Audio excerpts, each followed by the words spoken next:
I am going to take a couple minutes to quickly hit some of this information one more time, and then we've got some different things that you will do today. So anyway, want to review quick.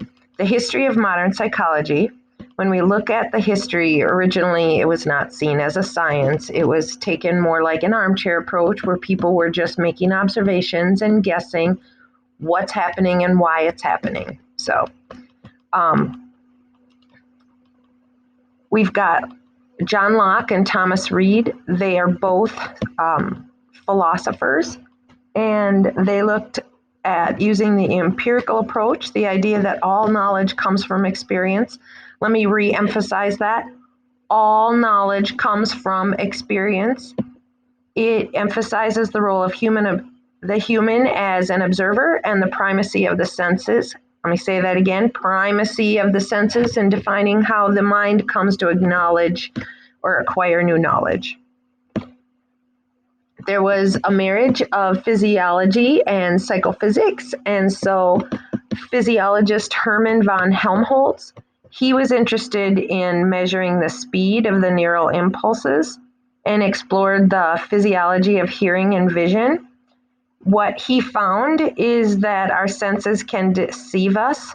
We don't always mirror what's going on in the external world, but German physiologist Hermann von Helmholtz measured the speed of neural impulse and explored physiology.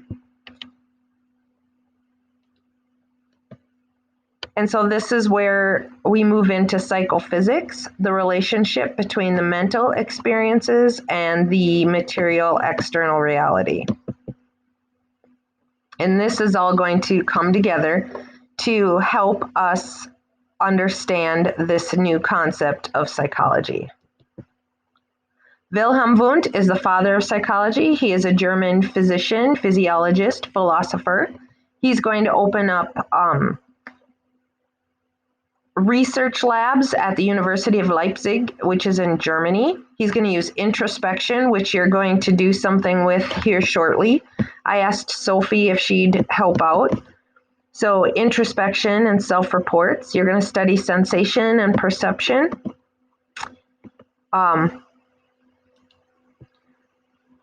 Edward Tishner is going to be a student of Wilhelm Wundt. He actually coins the term structuralism. Can I tell you that again? He actually coins the term structuralism, even though it's a term that Wilhelm Wundt used in his lab. So Edward Tishner, a student of Wilhelm Wundt, coins the term structuralism, which focuses on the content of the mind and what the mind is. Again, what the mind is. The focus on the adult mind in general. So he didn't look at things that were unique to different individuals. He wanted to know the general population of adults. What is the mind for those people? So Edward Tishner coins the term structuralism. Student of Wilhelm Wundt, focuses on what the mind is. In the United States, we are going to establish the American Psychological Association. That's going to be done in 1892. And the organization is put together to help bring the information that people are gathering through their research so that people can share and grow their knowledge. Edward Tishner didn't think that enough was being done for experimental psychology, so he is going to establish his own association, and that's going to be the Society of Experimental Psychologists. So one more time, Edward Tishner, the student of Wilhelm Wundt, brings structuralism to the United States. He believes that the APA, or the American Psychological Association, doesn't do enough to bring together the area of experimental psychology. And so he is going to establish the Society of Experimental Psychologists. There's some women who played an early role in psychology. Margaret Floy Washburn. She's going to earn her PhD in psychology in 1894. She's the first woman to do so. Mary Whiton Calkins, she is actually going to be a student of William James. She would be the first to hold the position of president of the APA. She would be denied her degree from Harvard. All right, so now we move on to the functional psychology, a functionalist. And our main person there is William James. However, we also have G. Stanley Hall and James McKean Cattell. They're all going to study functionalism and the difference between functionalism and structuralism. Structuralism is what the mind is. Functionalism is what the mind does. So the activities of the mind, the purpose of them, how when we're looking at adaptation, because Charles Darwin's theory of evolution is a big thing at the time, when we're doing that, we're trying to figure out what does the mind do to help us adapt to our environment. That's the big thing for functionalism. So what's the purpose? The purpose is survival. That's the focus of the time. Charles Darwin. Focus of the time, survival. So what does the mind do to help us to survive? That's James in a nutshell. So our functionalist that you should remember would be William James. He's a big deal. He writes this textbook called The Principles of Psychology, comes out in 1890. Then you have G. Stanley Hall and James McKean Cattell. Okay, so we're going to move on, but Calkins is here, and she doesn't get her doctoral degree from Harvard, but she becomes the first female president of the APA. Remember that. Hall, he is going to look at methods and using, again, self-reports and questionnaires. He's going to focus on child development and education.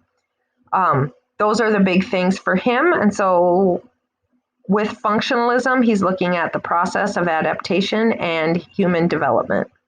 So as we develop, what is it that we're doing to help us to survive, to adapt to our environment? Francis Cecil Summer, he's going to be our first African American to earn a PhD in psychology in America, and he is going to study functionalism under G. Stanley Hall. Remember, he helps with human development. James McKean Cattell, he studied with Wundt in Germany. That's kind of interesting, but he studied with Wundt in Germany. He would later come to focus on individual differences. You want to connect his idea about selective breeding with him. So he believed that intelligence was inherited.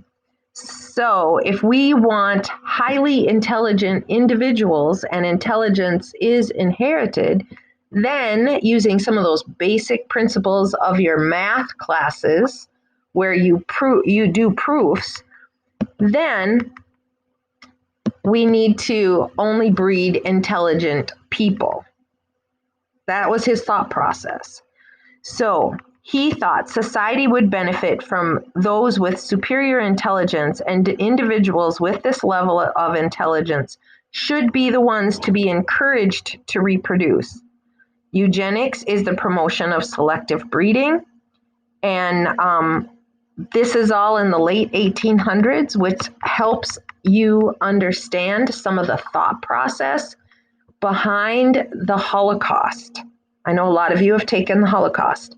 So a lot of these ideas play a role in what's to come in the future. All right. So we're going to stop here because that was your quick review, and we're going to hit Gestalt in a moment.